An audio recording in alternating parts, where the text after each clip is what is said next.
நண்பர்களுக்கு காலை வணக்கம். கிராமத்தில் நெல் வயல் மேலே அந்த பனி படர்ந்து ஒரு ரம்யமான காட்சி.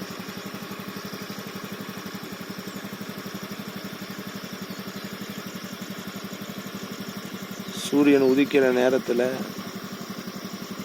வேற லெவலில் இருக்கு.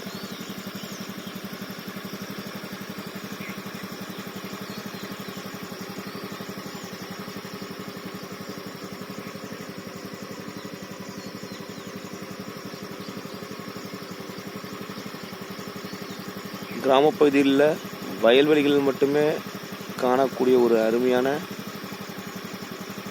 ஒரு காட்சி தான் இப்போ நீங்கள் பார்க்குறீங்க. இது மாதிரி உங்கள் ஊரில் இருக்கான தகவல் கொடுங்க, கமெண்டில் தெரியப்படுத்துங்க. நன்றி.